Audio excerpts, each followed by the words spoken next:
बाव आं मोनसे खोथा बुंबाय थादों आं बिजेपियाव थानाय समावबो होनबाय थादों जे मृत्युन्जय नार्जारि बिथांखौहाय 7 जोनोमबाबो सरलाव फेजेननो हानाय रावबो गोहो गैया आं दिनैबो बुंगोन आरो सिगाङावबो आङो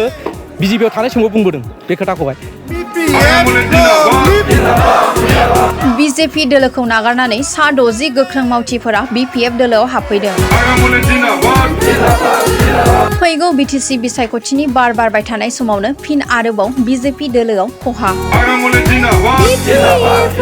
कसुगाव मण्डल, सराइबिल मण्डल आरो जमदुवार मण्डल बिजेपिनि गोख्रों मावथि फ्राजित नार्जारिजों लोगोसे सा 60 सोद्रोमाफोरा बिपिएफ दोलोआव आखाइ हमफैयो। जों जाबादि प्रतिश्रुति होबोदों जोंनि बर' जातिफोरनि हक जिखुनु ट्राइबेलफोरनि थाखाय जों बिथांमोननि थाखाय जेबो मोननो हायाखै जायनि फलाव दिनै जोंहा स्टेट लेभेलनि जोंहा मानगोनां शिबनाथ ब्रह्म बिथाङा जोंनि एसटि मोर्चानि प्रेसिडेन्टमोन राजिक माबानि जोंहा स्टेटनि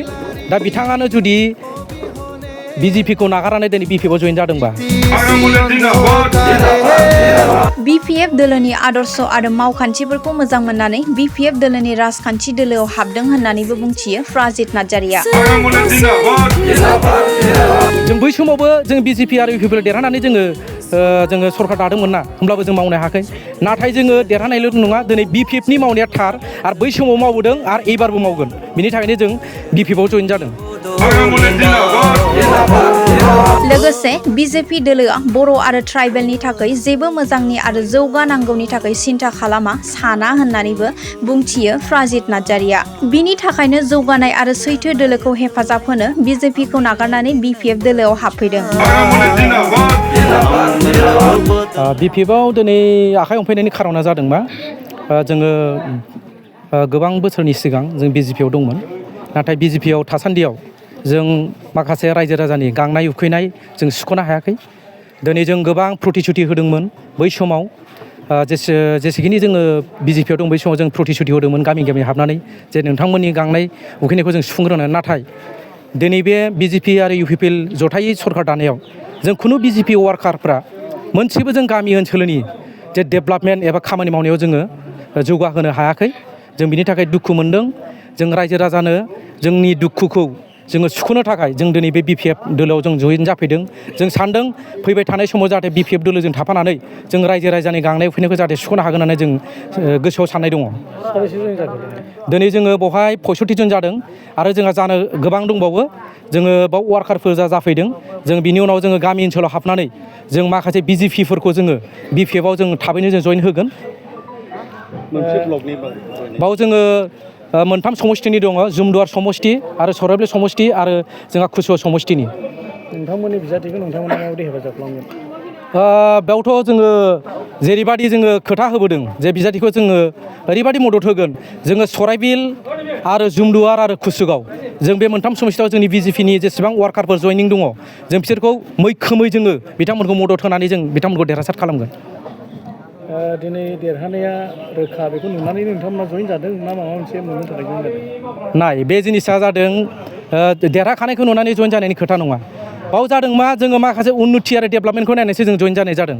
बाव देरहानायखौ लानानै नङा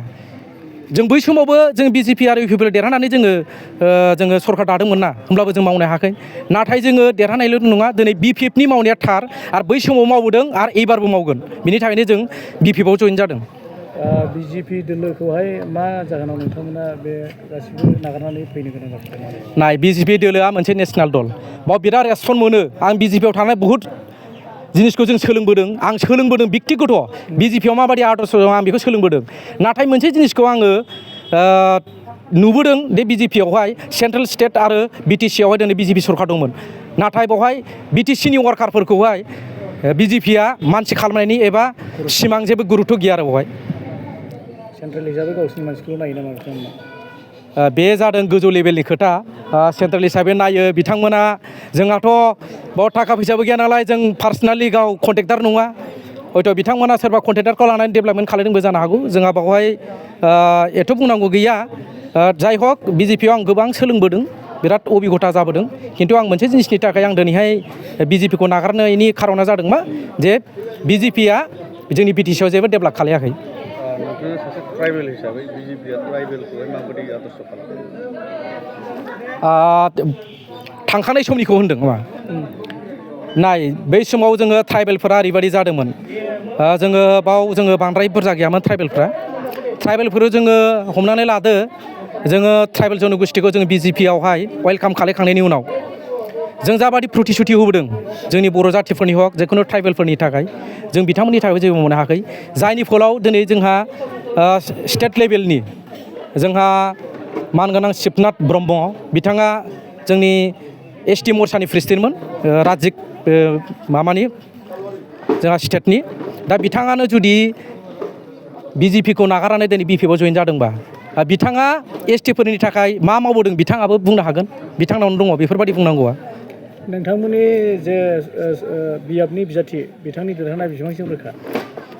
बाव आं मोनसे खोथा बुंबाय थादों आं BJPआव थानाय समावबो होनबाय थादों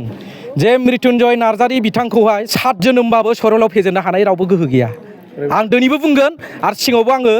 BJPआव थानाय समाव बुंबोदों बे खोथाखौहाय।